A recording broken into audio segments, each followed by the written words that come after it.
last time we saw Jack Reacher, it was the Tom Cruise movie all those years ago. Right. Obviously, this is a different version. This one, your Reacher is more aligned with the novels. So, what do you bring to the role as opposed to the Reacher we've seen before? Obviously, the height difference. Yeah, I mean, certainly there's the physicality, and I just, I have little to do with my genetics, but I happen to, I think, fit that profile a little better. But I haven't watched his movies. Once I got the role, I I didn't want to. I'm such a fan of his. I would inevitably pick up, I think, some of his choices.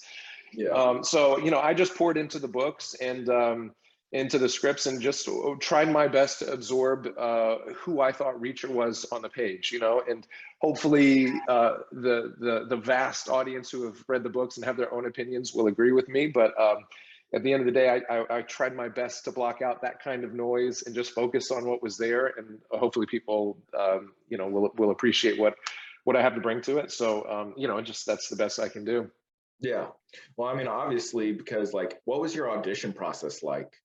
Because I know Lee Child said after the film and everything, how, okay, yeah, we understand the criticism and we want to get the perfect guy for this role. So obviously, they think they have the perfect guy for the role. Right. So auditioning for that, how intense was it? I imagine it must have been a lot.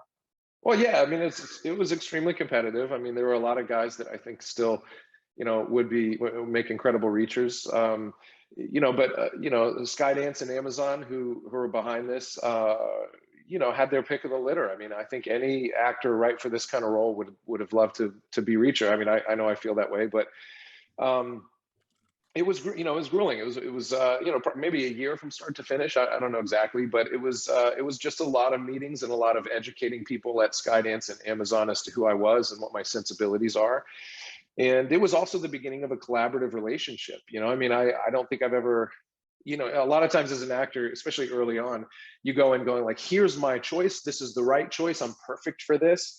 And you sort of do it once, maybe twice, and that's it. And if people want you to try it a different way, it can be difficult to adjust because you're like, no, this is the right way. I already brought you the right way, And that's been beaten out of me after, 17 years in the business or whatever it's been.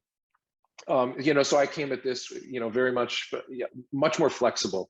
And we really started playing with who Reacher was together as a team, producers and writer. And, I think we found him together, and I think who he is on screen is who he is on the page. So we really tried to, to breathe the most life into that Lee Child version of Reacher as we could. And that began in the audition process.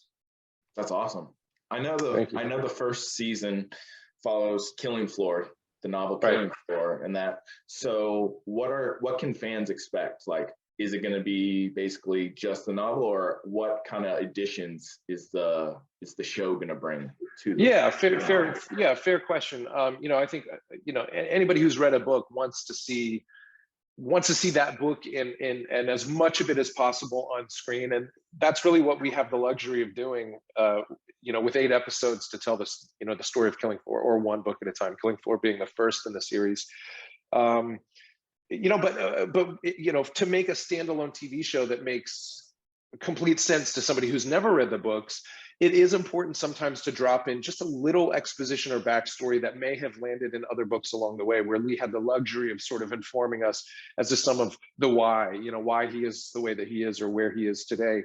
And so the only additions that were made, not only, but Nick Santora, the showrunner writer, did a really fine job of sort of cherry picking the right moments from other books, whether that be his backstory or some of his military experience, so we get a bit of who he is and sort of how he's arrived in Margrave.